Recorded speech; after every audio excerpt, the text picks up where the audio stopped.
Alrighty, last one. We've got our Chapter 16 accounts, starting with our accounts payable overview. So first off, we have our spontaneous liabilities. So these arise from the normal course of doing business, so buying inventory or paying wages. And the two major spontaneous liability sources are accounts payable and accruals. There's normally no explicit cost, and the firm should take advantage of these interest-free sources of unsecured short-term financing whenever possible. So the accounts payable management. So accounts payable are the major sources of unsecured short-term financing for business firms. The average payment period is the The average payment period is the final component of the cash conversion cycle, and the firm's goal is to pay as slowly as possible without damaging its credit rating. So analyzing credit terms, the cost of not taking the discount. So credit terms offered by suppliers offer a firm to delay its purchase.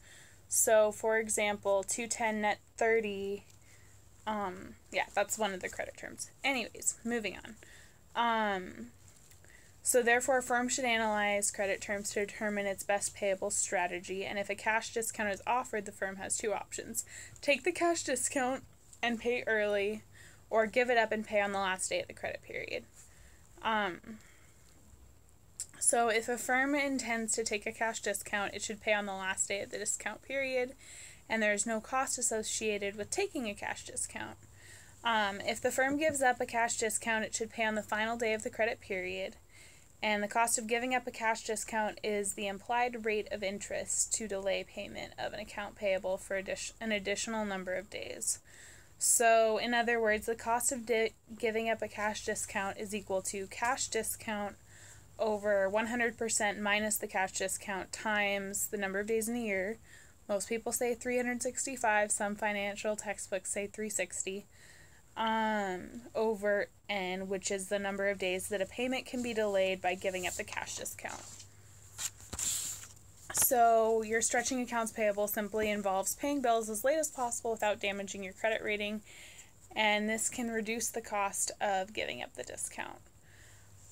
So moving on, we have now unsecured short-term financing overview. So the two major sources of unsecured short-term loans are commercial banks and commercial paper.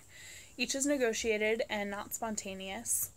Bank loans are more popular as they are available to firms of all sizes. And you have the role of the cash budget as well. So others include credit card receivable funding and business credit cards.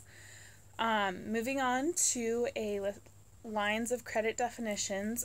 So the major type of bank loan to businesses is the short-term self-liquidating loan, which are intended to carry firms through seasonal peaks in financing needs. These loans are generally obtained as firms build up inventory and experience growth in accounts receivable, and as receivables and inventories are converted into cash, the loans are then retired. And these loans come in two basic forms: single payment notes and lines of credit. So most credit lines are based on the prime rate of interest, which is the lowest rate charged by banks on loans to their best customers. And banks generally determine their rate to be charged to borrowers by adding a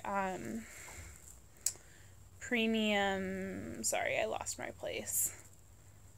By adding a premium to the prime rate to adjust it for the borrower's riskiness.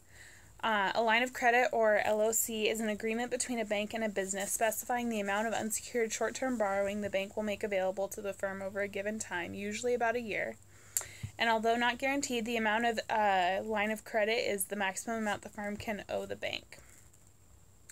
So to get a line of credit, the borrower may be required to submit a number of documents, including a cash budget and pro forma financial statements. Okay. Interest rate is normally floating and pegged to prime rate, and banks may impose operating restrictions giving it the right to revoke the line of credit if the firm's financial condition changes. Line of credits may require a compensating balance, which requires the firm to maintain a cash balance in the bank, typically 5 to 10% of the amount borrowed. And this effectively increases the cost of the loan. And lines of credit often have something called annual cleanups. I was doing quotes, but you couldn't see that. So it requires a zero loan balance for a certain period of time each year, usually 3 to 4 consecutive months. So to guarantee your lines of credit, the bank charges a commitment fee which applies to the unused portion of the borrower's credit line.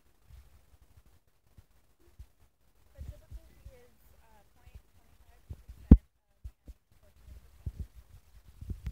And although more expensive, this arrangement is less risky from the borrower's perspective. So commercial paper.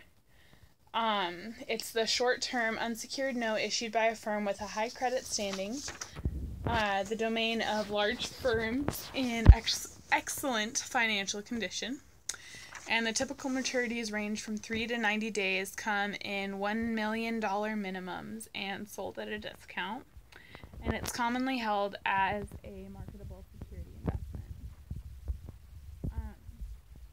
So as far as secured short-term loans, pledging versus factoring goes, firms should normally obtain all the unsecured financing it can prior to words. They're a struggle. Okay. So a firm should normally attempt to obtain all the unsecured financing it can prior to seeking secured short-term loans. There we go. But why? So unsecured short-term borrowing is normally cheaper than a secured short-term loan and has fewer restrictions.